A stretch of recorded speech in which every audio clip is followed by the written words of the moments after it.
and the counter demonstrations and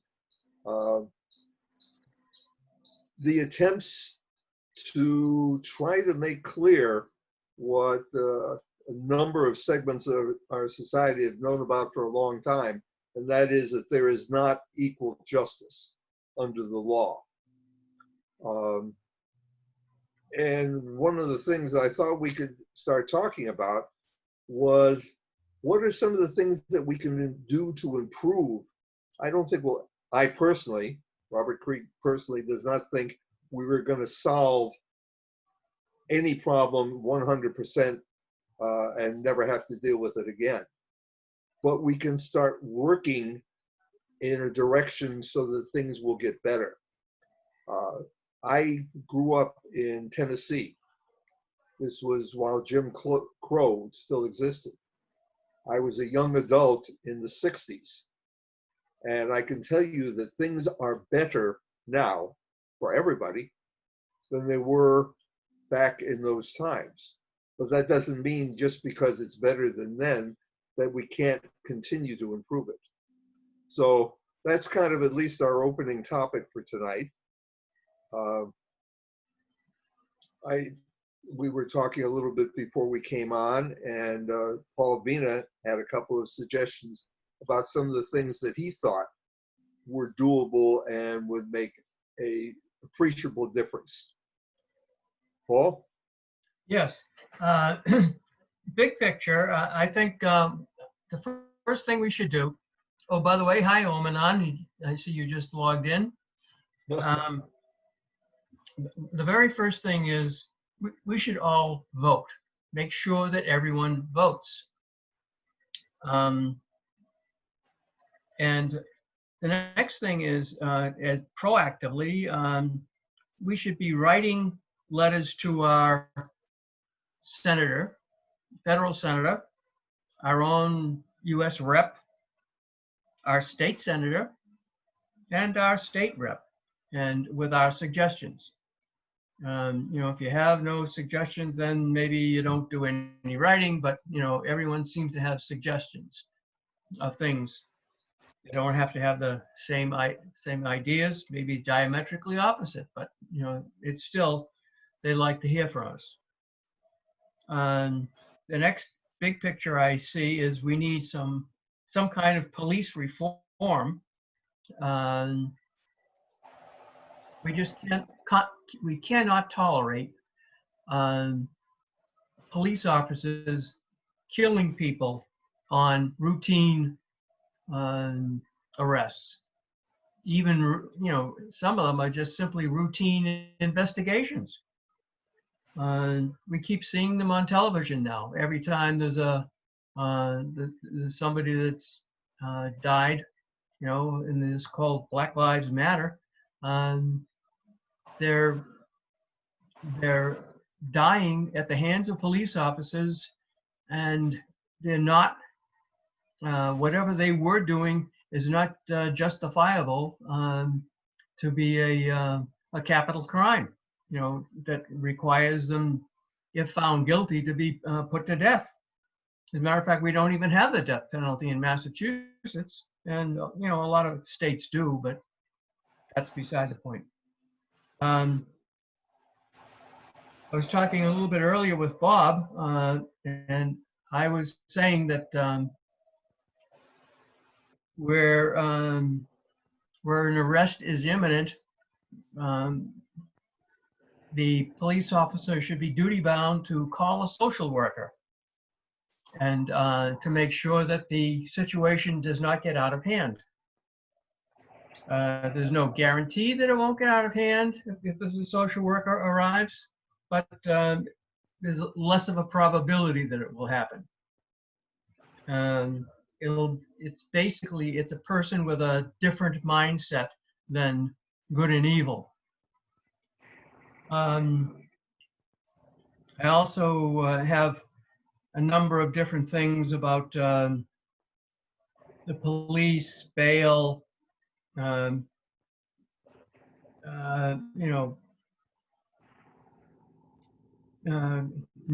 prison terms for failure to pay fines, eliminate private prisons, prisons. Those are prisons for profit. So that's just reprehensible. Why some judges send people to prison just so they can make money. And the prison finds reasons to keep their inmates there longer. Yeah.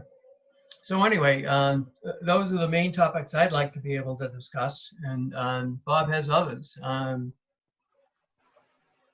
I was thinking of two main ones having to do with police reform. By the way, I agree totally that you have to vote. If you don't vote, it means you don't care. And if you don't care, then you don't have any right to complain, because even if your side loses, at least you've made the effort, and perhaps people will take into account that there's a certain number of people who believe the other side and attempt to do something that meets their requirements as well. So voting is critical. But specifically, two things that I think are very doable that would improve the police, the image of the police, which, by the way, before I go any further, probably the hardest job in our society is being a policeman, being someone who goes head to head with the general population and tells them in very, very strong terms what they can and cannot do. So number one, I think the fact that we have as little, and we have a lot, but as little problems with the police force is a testament to how good they can be. And I'd like to be able to say that the policemen should get the benefit of the doubt when there's a question, because they got a tough job and they're making decisions, life and death decisions, both for the people they're dealing with and themselves all the time. But we know that there are policemen who, for one reason or another, don't do the job that we would like them to do. And it's kind of hard to get somebody on your team to say something bad when you're having a fight with somebody on the other team.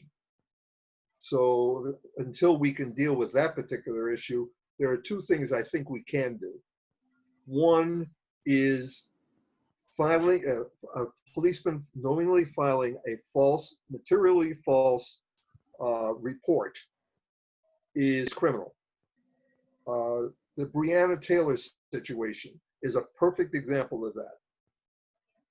The police got a no-knock warrant. They went to an address, they knocked down the door and rushed in, were met by somebody who thought that there was a home invasion going on and pulled out a gun and shot, trying to protect he and his girlfriend.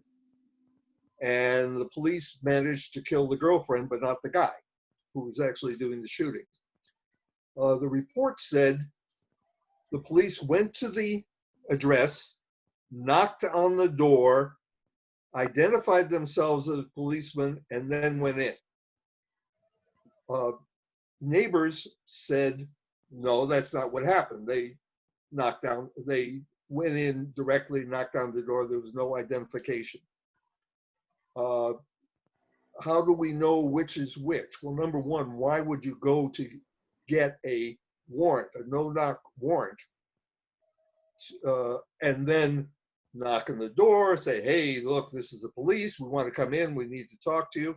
It's not likely to happen. Number two, the people in the apartment were in the process of dialing 911 because somebody was breaking into their apartment when the shooting started.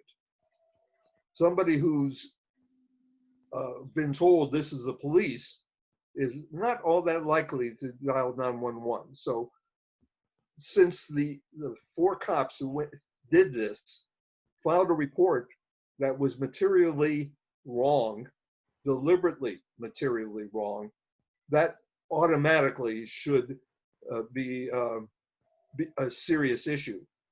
And they should immediately be suspended without pay while the thing is being investigated. Bob, Yeah. it was 8 cops, not 4. Oh, 8. Sorry. And they shot through windows. Oh, And one of the bullets just missed a toddler in the next building, the next apartment. Went through the okay. wall and missed her. Even worse than I had been led to believe. What this actually tells us that of course the police job is a very difficult job, but what your story tells us is that the police need to be trained differently, approach the problems differently, and have an attitude that is more compassionate towards the community. But of course, you have to recognize at the same time situations evolve by the second. But as Paul pointed out, that if there is a social worker at hand, maybe that can provide a context so that the situations don't go out of hand, so that they don't actually go and kill. Well, that leads to the second suggestion that I have that I think can be done right away, and that is to get rid of qualified immunity so that the policeman who does something, even, by the way, if it's totally justified, that the community has an opportunity to object, and if necessary, take that individual to court.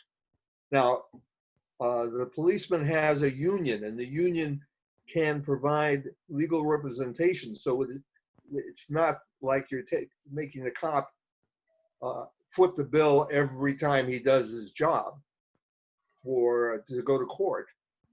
But there has to be a feeling that the policeman is not immune to the community, that the community has to accept whatever it is the policeman does. So that if you have those two things happening, some of what we're seeing now would be less likely to happen. The Breonna Taylor thing, I don't think would have happened, or if it did happen, the next time somebody felt a need to go after some drugs with a no-knock warrant, they would plan it a little bit better, because they can't get away with saying, oh, well, hey, this is what was happening, and these people in the next room didn't know or are making it up, and we're perfectly justified. The policemen would have to defend themselves. And again, give them the benefit of the doubt when the evidence supports that. But don't you think if there is a grant of the if you take the immunity completely away, don't you think that's going to open up the floodgates for all kinds of lawsuits? Because we have a litigious society. We have lawyers advertising already about various kinds of things, and they will immediately take the ball and run with it. Next thing you know, and you're absolutely right, they will. And how do you prevent that? You can't. Well, wait a minute. I think, can you define what you mean by qualified immunity? Because right now, people do take the police department, to court, and the city pays or the town pays, not Okay. and a police officer is not capable of paying $10 million. Right. And they should. Or $1 million or whatever. Right. So it's not so much qualified immunity. It's he's immune. he is immune from lawsuits, but he's not immune from other legal issues, like filing Well, a false report. yeah, but there's also when you're judging whether somebody has acted appropriately. Today, they use the reasonableness standard, which basically means get into my head. This is what I think I saw, and therefore I reacted. No, what the reasonableness is, what they're striving for is what a normal reasonable person, not what this person considered reasonable. Well, understood. But there's another standard which I think would make more sense, which is the necessity standard. The guy in Atlanta, Brown, Brooks, I think was his name. Brooks or Brown.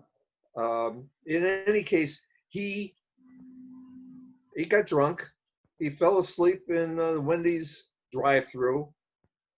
Wendy's called the cops and said, "Hey, we can't do our business with this guy sleeping in the middle of it." They came in, they woke him up, they had a conversation, they asked him to move his car. He did. They had an additional conversation, and then someone decided to arrest him, even though he had offered a bunch of different alternatives to that. Why the arrest caused him to freak out, don't know. And by the way, I don't know if a social worker would have been able to do anything there either. But when they started to arrest him and put him in handcuffs, by the way, for sleeping in his car, he freaked out. They got into a fight. He grabbed taser and started to run away. And I think they had tried to tase him because I think there was a two-shot taser. And he was also trying to tase the police officer. Well, no, what he was doing was impossible to, in fact, have tased the police officers because he was shooting over his shoulder while he was running away. Somebody was explaining that for a taser to work, you have to be close. You have to get the person dead on in some muscle group, etc. Oh. So it was impossible for him to have actually done any harm. The cops had all the information. They'd been talking to him for half an hour. They knew exactly who he was. They had it all down. There was no need to fire several shots, two of which hit the guy, one of which hit somebody who was in the Wendy's line, hit his car, just missed an innocent bystander. So there was no necessity to shoot. There was actually good reasons not to shoot. No, there wasn't good reasons not to shoot. There was a legal reason not to shoot. Okay. I mean, they could have let him stay in the car because he had parked in the parking lot afterwards. Right. And at the same time, when he was running away, and if they were trying to catch him, that's why I was saying that the police training also comes in here. Overall, how do you shoot not to kill? Necessity, that's my point. Yeah. When you're defending your actions in court, the current standard is reasonableness standard. Mm-hmm. The standard should be necessity. Was it necessary to risk a human life, and not just the human life of the guy you were going after, but an innocent bystander who happened to be watching? The answer to that question is they could have let him run away, or they could have they knew where he was from, they knew where he lived, so they could have got him later as well if they wanted. That's right. What I'm wondering. Right. I think given those two changes, it causes, well, number one, the training obviously changes because the police are now trained to a different standard. Mm-hmm. And number two, it causes most cops to rethink what to do in what could be a crisis situation. The training which they had said, do not do not shoot at a person who's running away. Oh, is that, wow. Okay, I didn't know that was, That's in the training that they had. Number two, okay. do not shoot in the direction where a stray bullet may hit another innocent bystander, and they're being tried for that also. Well, the problem with all this is this is what I was going to say. Physiologically, unfortunately, when your body senses crisis, danger, all those rules go out the window, because then you start doing whatever is actually in the back of your mind, trained to defend, forget about caution and everything else, and somebody else also gets shot. That's where the problem also comes up, that the Then, body does not be, actually the brain loses the ability to actually make reasonable choices, because time is flying so fast in their head. But if that be the case, then we're picking the wrong people to be policemen, because that's their job.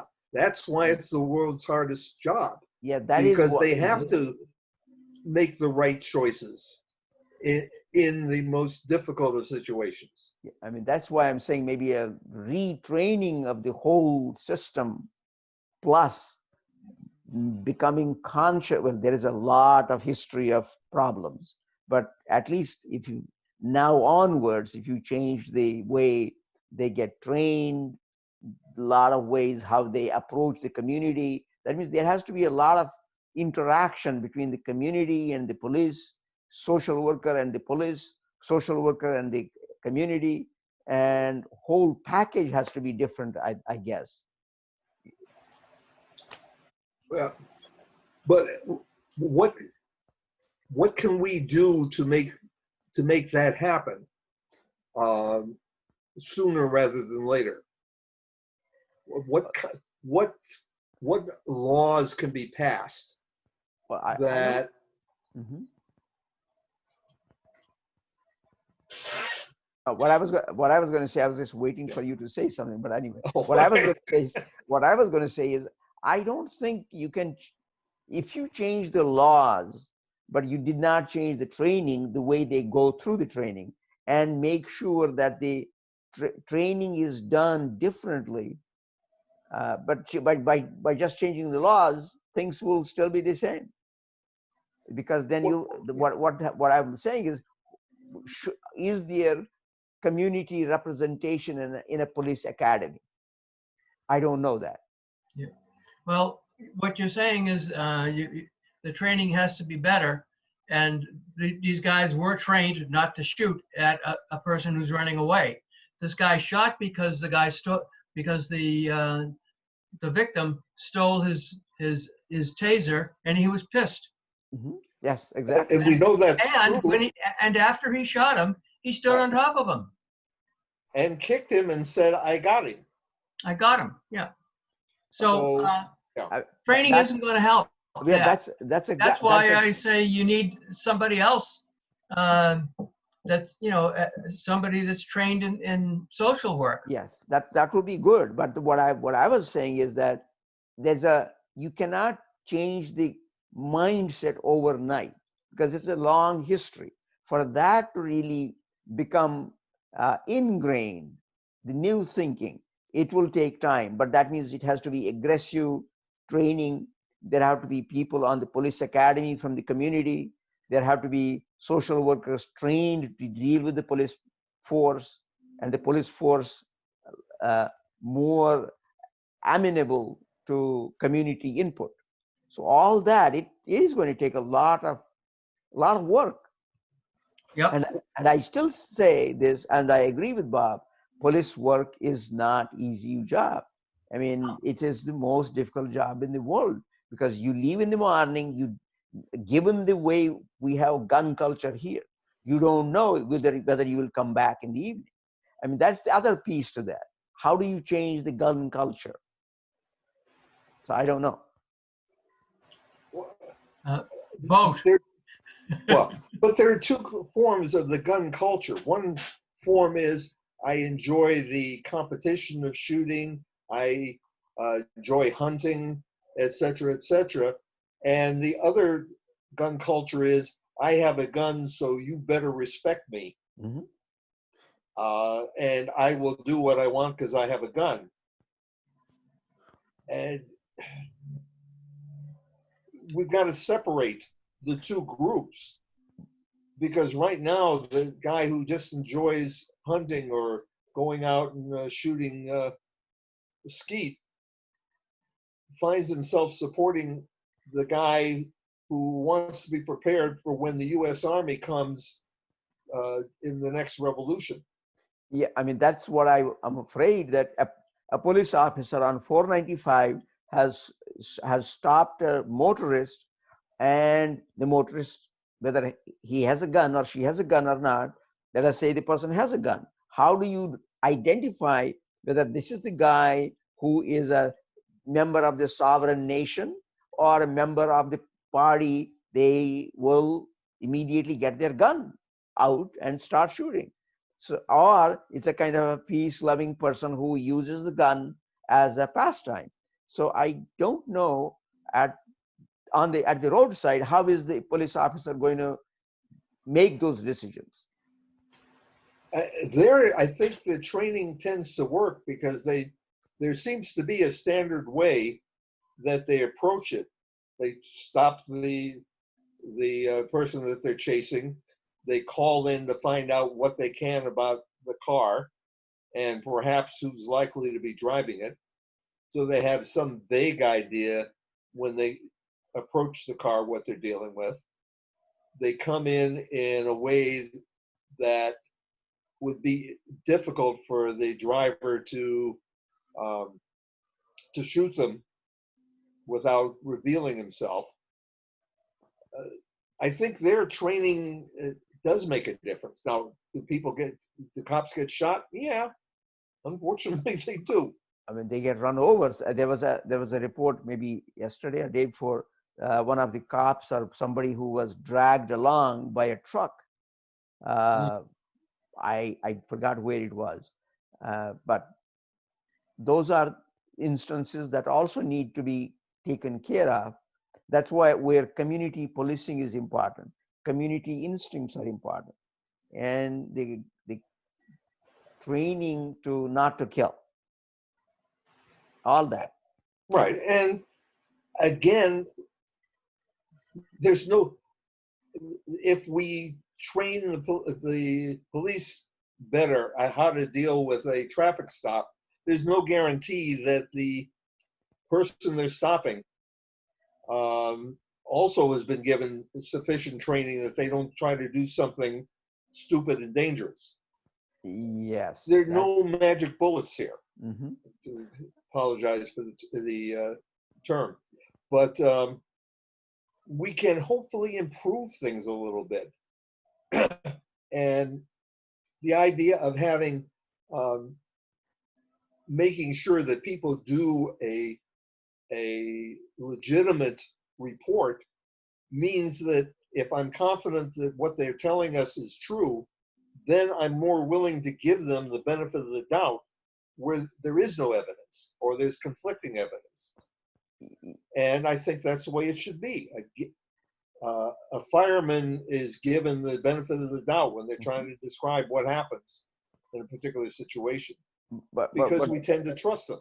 Yes, but what is happening right now is that if you, I mean, for a lack of a better term, if you are a white person stopped just like in Wendy's, he is more than likely be given the benefit of doubt so that he is going to walk away alive.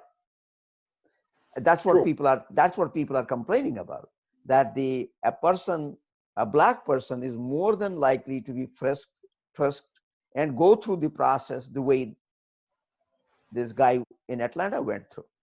That's what people are complaining about, that why is that happening?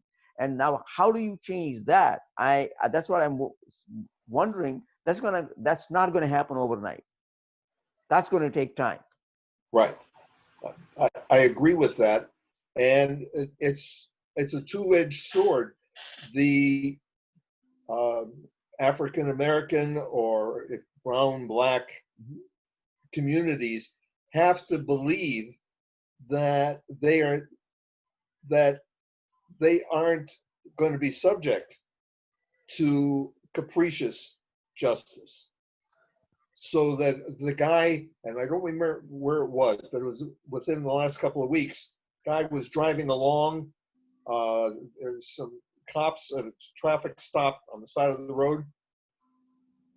The guy who was driving made eye contact with one of the cops and immediately sped off. Uh-oh. Started a chase, which ended up with the guy getting shot. Yeah. I don't know the situation. Maybe the guy was wanted for something.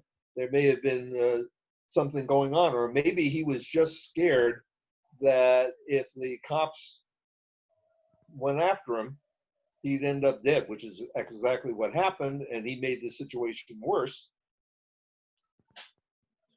So But that, mhm. you know, in the castle doctrine, you do what you need to do to defend you and yourself and your fellow. There's got to be on both sides. We need, and it's as you pointed out, it takes time. It takes time. But what worries me in this situation is that we see it on TV now. There are advertisements about the talk which a Black parent has with their child. Now, how do you address that under the circumstances that talk should not be necessary? And that means once you have this kind of thing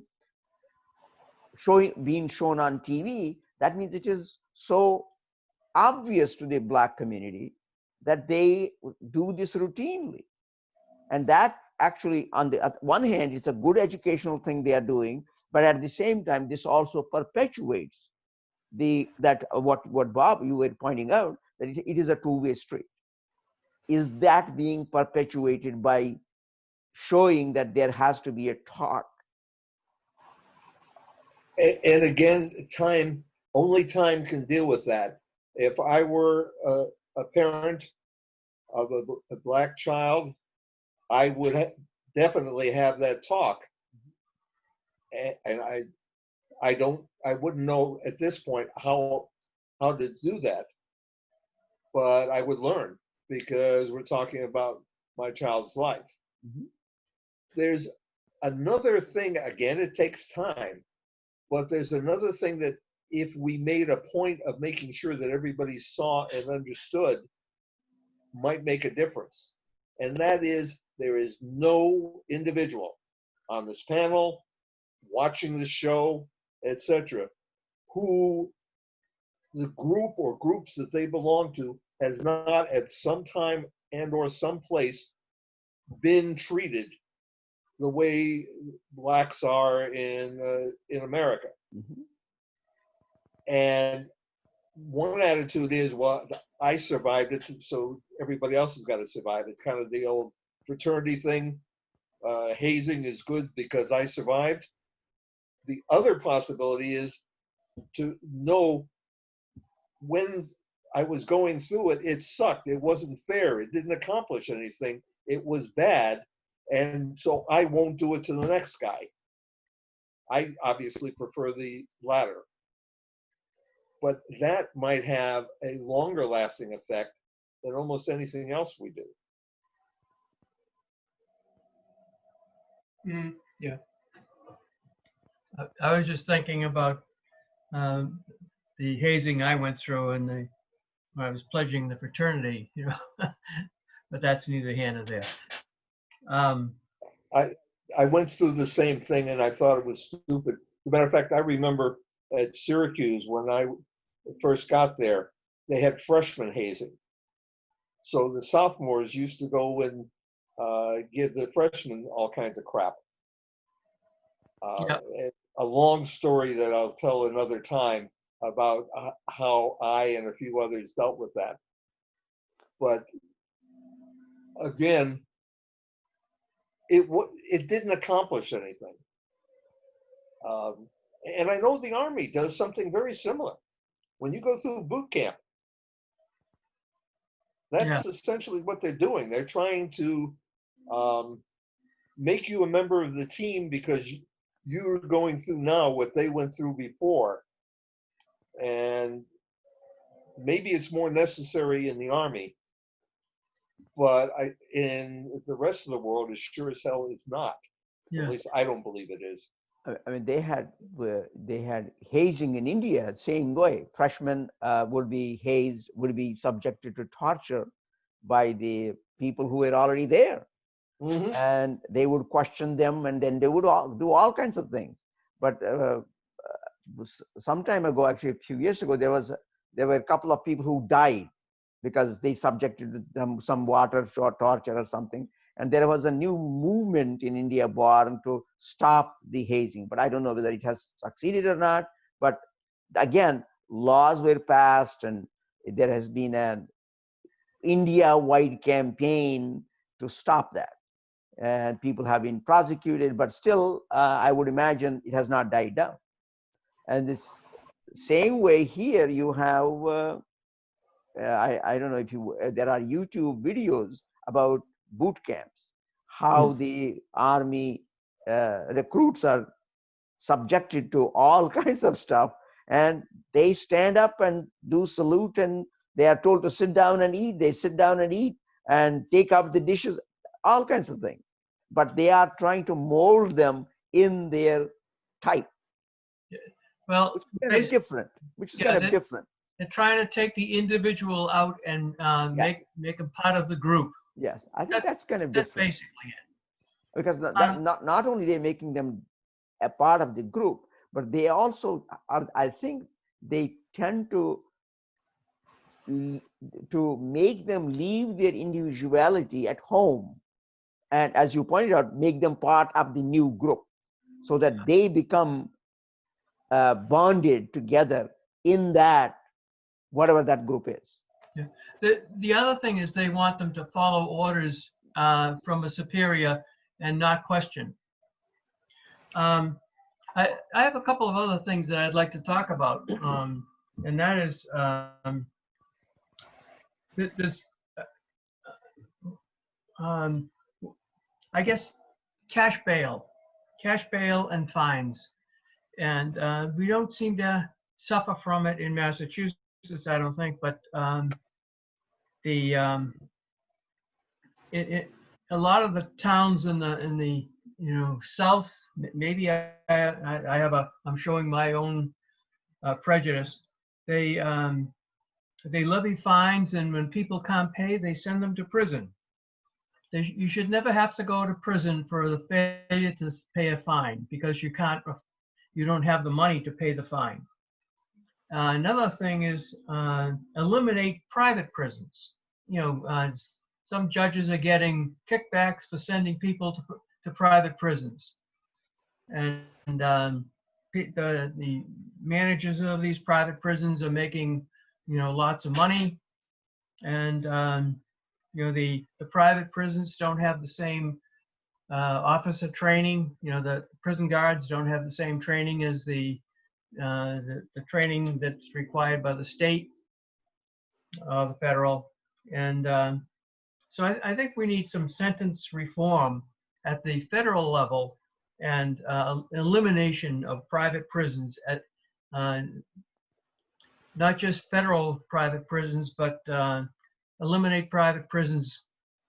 States can't have them. They have to be able to support their own prisons. I was just wondering about the private prisons you mentioned. Does that mean the private prisons, they are managed by private groups, but at the same time, profit? Yeah, but for profit. But the rules of engagement between the police inside and the inmates, are they different from the government prisons?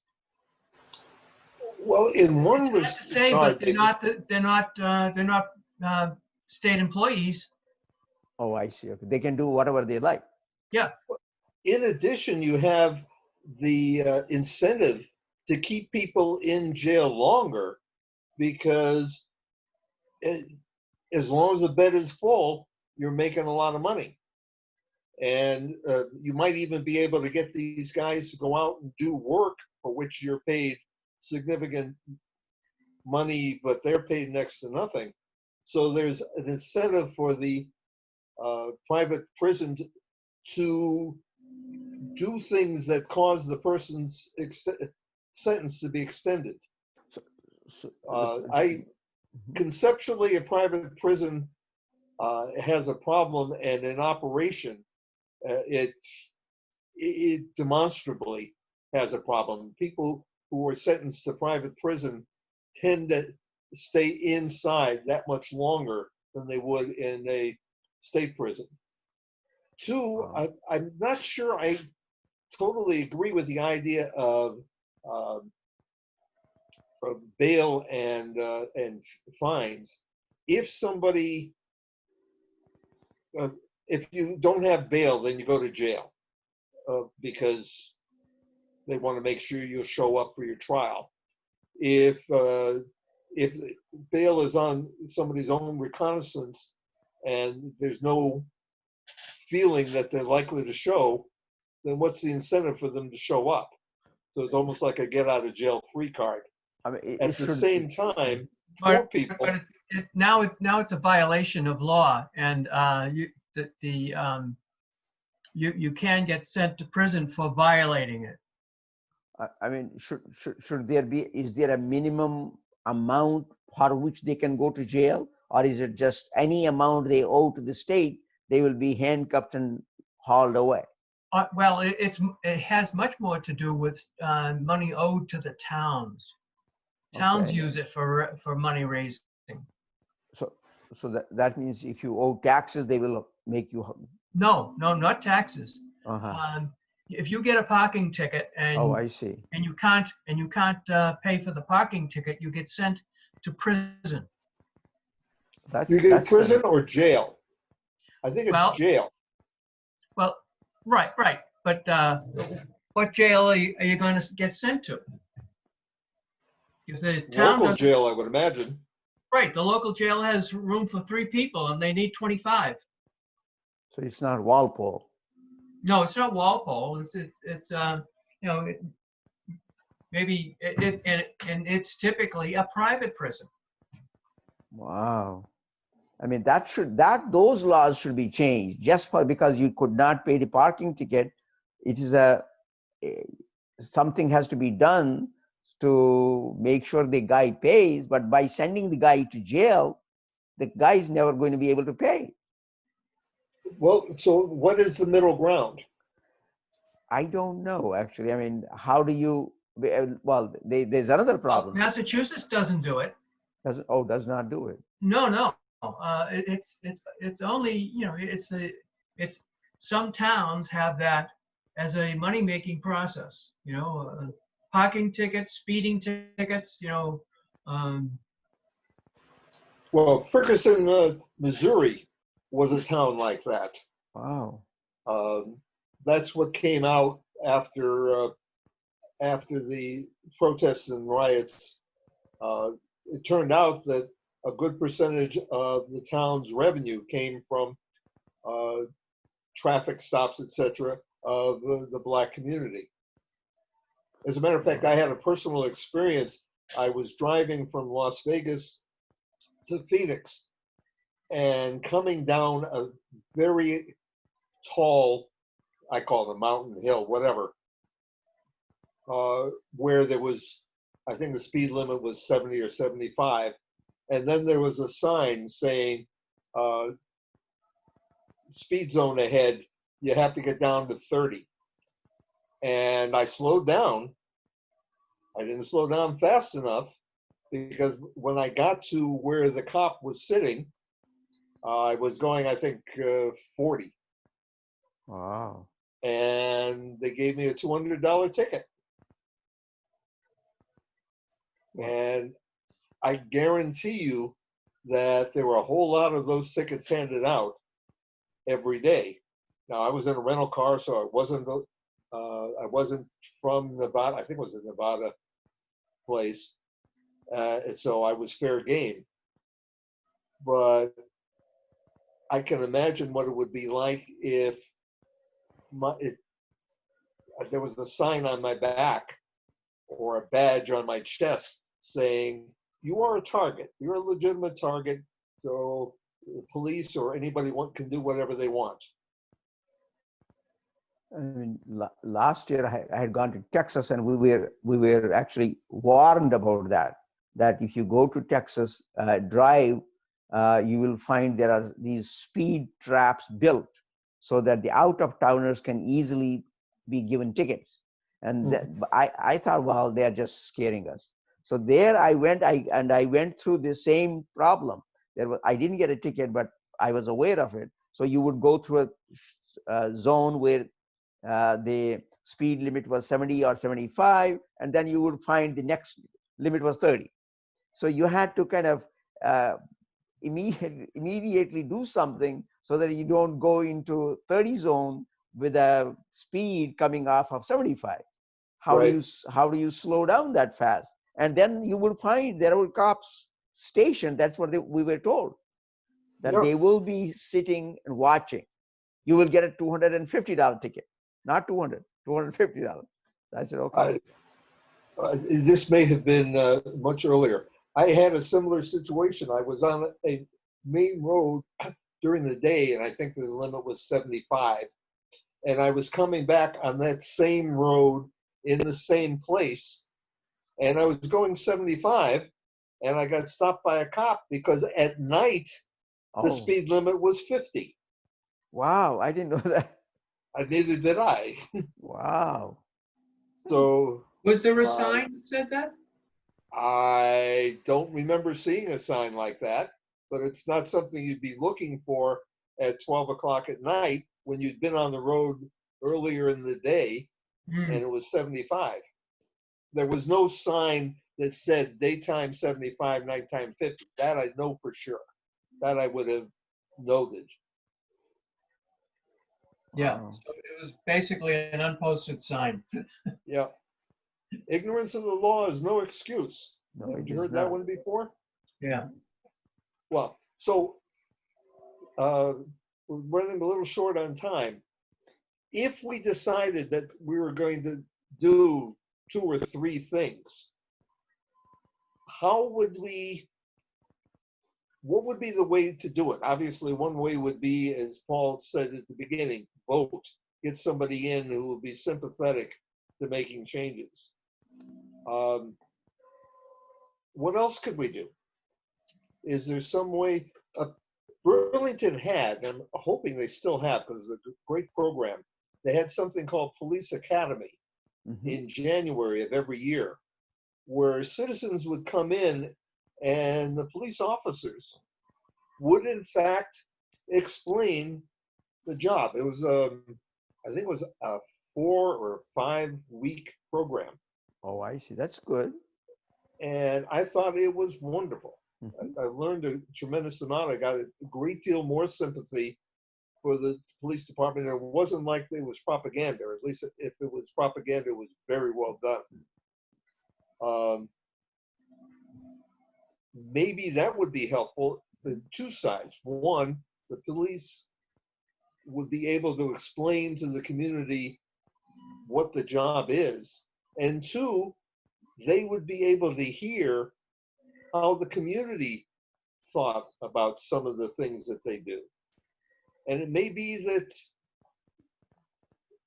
that although I'm sure anybody who lives in Burlington hears stories, but hearing somebody in a situation like that, maybe they might see, well, this isn't what we meant. This isn't what we're trying to accomplish.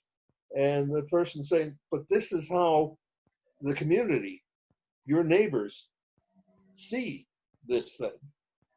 And when you begin to see how the other person understands what you're doing and saying, sometimes it allows you to improve. That actually, it just popped in my head. Maybe that might be our next These Old Farts show.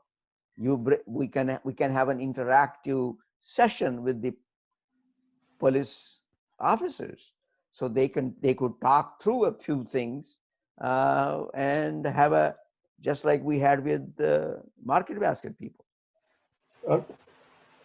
It's worth a try. because that would be good. Um, I don't know whether they are open to it, but that will be part of the community work, actually. Hmm. It'd be worth a try to see what we can arrange, and Mhm. certainly I think we would all learn something, Yes, which is probably the first part of any solution to a problem, understanding the problem from all sides. because that addresses your this two-way street question thing, because that will be a good segue for the police to explain some procedures, and maybe community can call if we advertise it early enough. Hmm. So Let's look at that. that might be something to think about. I mean, given that Burlington is a different town than any other towns, but still community is community, police is police. So we could still have an interactive session. Yeah. Why not? And it's a I, tough job. It's not easy job. yeah. And again, everybody is better off if we're sympathetic to the other side. Yes, that's where I kind of also find myself on the other side when people say we should get rid of the police departments, defund it completely, which Have you ever heard anyone actually say that? yeah, well, it's on Yes. the it is Yes. on it's in when they take the procession, demonstrators say that, and some other people also say that they want to defund the police, which is Well, no. Defunding the police means reducing the funds because they have so much extra, all this extra overtime and that kind of stuff. They, when you listen to the people, they really don't mean that. They want to just get rid of it completely.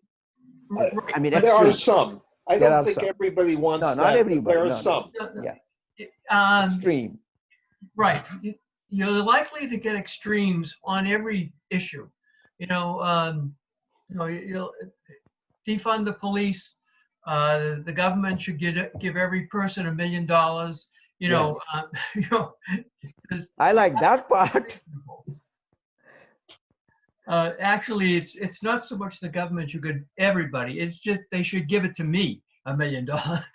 Okay. Well, we can arrange that part.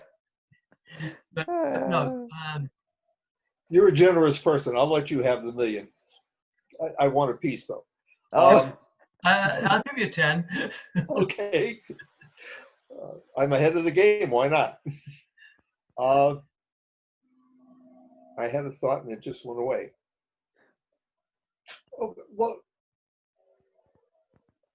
is there one thing that, and no, it went away. I'm sorry. I apologize to all.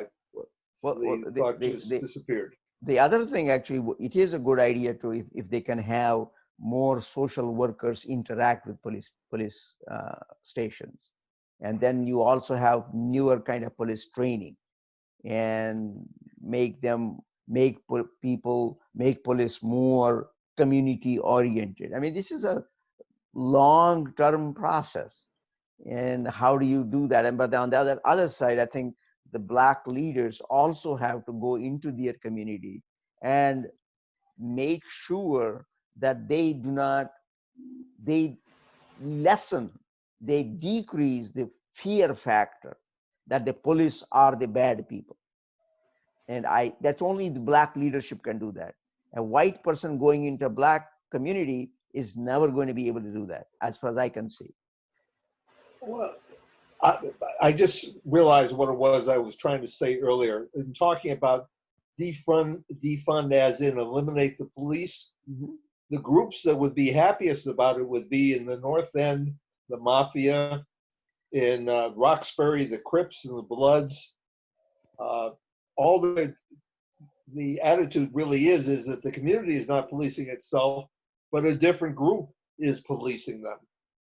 And I don't know that that's better. It may be homegrown, Mm-hmm. but certainly the Crips and the Bloods have their own priorities. So I mean, an that's what is happening. independent group, huh? I mean, that's what is happening in South American several countries, middle American several countries, Central America, that Right. these interest groups, gangs have taken over and people are running away. And I would agree with you that you do not want the law and order to be given over to Crips and other people, so that it becomes anarchy.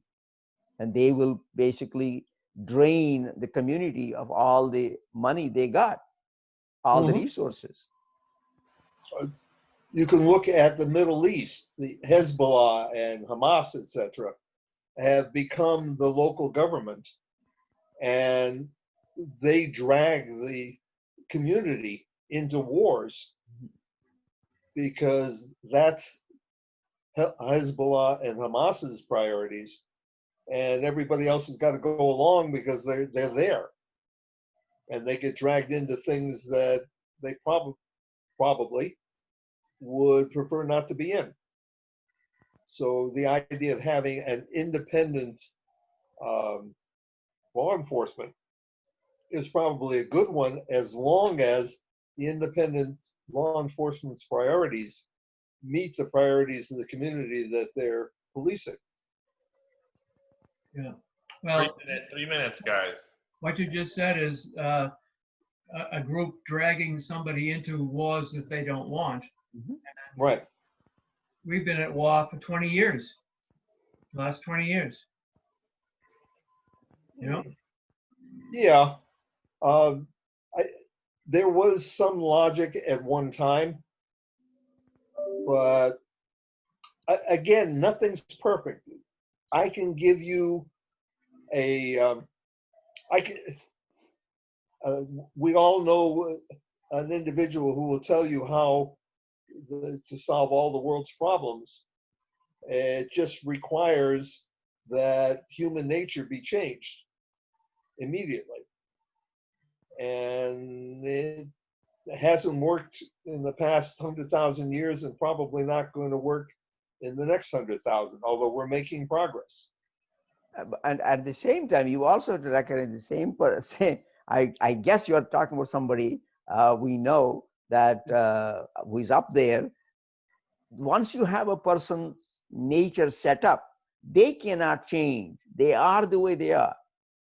It's only if you force them to change, they will change. Yeah, but force can be a variety of different things. It can be exactly.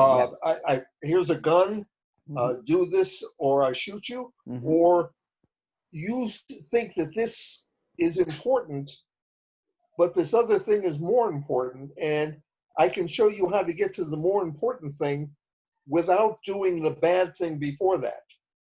And now suddenly they see the world a little differently.